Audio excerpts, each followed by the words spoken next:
गौतम बुद्ध नगर जनपद दीवानी फौजदारी bar association का चुनाव चल रहा है।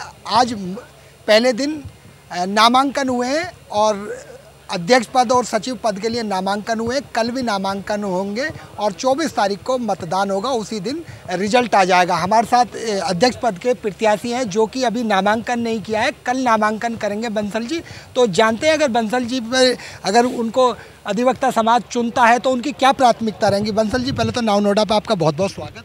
थैंक यू सर, बताएं अपने अधिवक्ता साथियों को, यदि आप अधिवक्ता आपको चुनते हैं, आपको अध्यक्ष पद के लिए बनाते हैं, तो आपकी प्राथमिकता क्या रहेंगी। मेरी सर्वप्रथम प्राथमिकता ये है कि यहाँ हमारी महिला अधिवक्ता हैं, उनके लिए मेरे ख्याल में आज तक टॉयलेट की प्रॉपर व्यवस्था और उनकी हाइजीन की व्यवस्था नहीं है।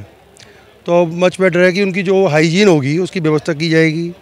एंड महिलाओं की डिमांड है कि उन्हें एक सेपरेट रूम चाहिए या लाइब्रेरी प्रॉपर हो, तो लाइब्रेरी की प्रॉपर व्यवस्था की जाएगी। और लास्ट टाइम मैंने एक मीटिंग में भी कहा था कि 1965 से 2015 तक की मेरे पास AIR रखी है, कोई हैंड ओवर ले ले, I am ready to gift it, तो वो मैं गिफ्ट करने को तैयार हूँ। उसके बाद दूसरी हमारे यहाँ अभी रिसेंट मतलब बहुत लंबे समय से समस्या है चैम्बर्स की। तो चैम्बर्स की समस्या का निस्तारण, क्योंकि बहुत लंबे समय से चल रही है, बहुत से लोग इसी समस्या को उठा के बार बार चुनाव लड़े, बट किसी ने इसका विधिवत सॉल्यूशन नहीं किया। विधिवत सॉल्यूशन करने के लिए चाहिए इच्छा शक्ति, और इच्छा शक्ति मतलब दृढ़ इच्छा शक्ति चाहिए मोटा मोटी। अब दृढ़ इच्छा शक्ति, क्योंकि इसमें सबसे बड़ी है चैम्बर निर्माण में फंड। अब फंड बिना हुए, जब तक फंड नहीं होगा हम कोई चैम्बर निर्माण नहीं कर सकते।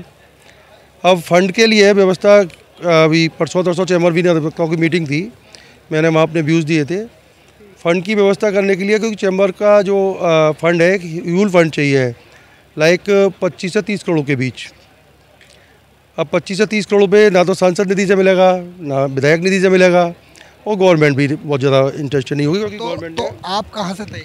गवर्नमेंट ने एक बार फंड दिया था 2 करोड़ रुपये चैम्बर का, जिस फंड का एक GVM के तहत या जो भी परमिशन के तहत बाथरूम बन गया, तो गवर्नमेंट उसी फंड को बार बार रिलीज नहीं करेगी एक मद में। तो उसके लिए, क्योंकि नोएडा में बहुत सारी कॉरपोरेट कंपनियां हैं, तो हम मच बेटर ये है कि कॉरपोरेट कंपनियों का एक अपना ट्रस्ट बनाएं, और ट्रस्ट में एक प्रावधान करें कि उसमें जो 80 इनकम टैक्स में रिबेट मिले, 80C है शायद, 80C की कंपनी को रिबेट मिले, तो रिबेट कर लेने के बाद हम कॉरपोरेट कंपनियों से अच्छा फ़ंड जुटा सकते हैं। और जो कि कंपनियां फ़ंड क्यों देंगी, फंड कंपनियों में एक रूल है, प्रत्येक कंपनी का एक रूल है जो अच्छी कंपनियां हैं, कि वो एक निश्चित फंड डोनेट करती है, CSR के माध्यम से। तो फंड डोनेट करती है, उस डोनेशन के माध्यम से हम फंड अच्छा जुटा सकते हैं, और जो फंड जुटाएंगे उसका यूटिलाइज चैम्बर में कर सकते हैं, क्योंकि वो उसका वेलफेयर फंड जो होगा वो केवल चैम्बर्स के लिए होगा, एडवोकेट कल्याण पर। अध्यक्ष जी, ऐसे कितने अभी जो नौजवान एडवोकेट हैं जो अभी बिना चैम्बर के हैं। मेरे ख्याल में करीब मोर देन 600 लोग हैं जिन पर चैम्बर नहीं है। तो पहली प्राथमिकता यही रहेगी कि सबसे पहले उनको चैम्बर। जी। उसके बाद महिलाओं के लिए जो व्यवस्था है, सबसे पहले सब्सिक्वेंटली जो हमारे पास जो भी फंड होगा व्हाट्सएवर, उससे सबसे पहले तो महिलाओं के लिए निश्चित किया जाएगा, क्योंकि महिलाओं की बहुत बड़ी समस्या है।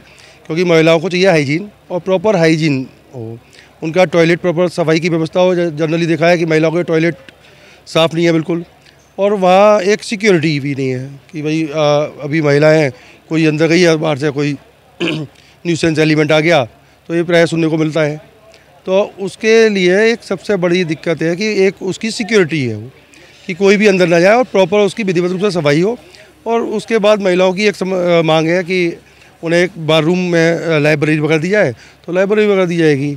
और उन्हें बाई द वे जब तक ऑल्टरनेट व्यवस्था नहीं होती, तो महिलाओं को एक वहाँ एक लॉकर टाइप मुहैया कराने की प्राथमिकता रहेगी, कि ताकि वो अपना कोई भी सामान वगैरह रख सकें, और बाथरूम में वो चाहे तो अपनी क्लाइंट से मीटिंग भी कर सकती है।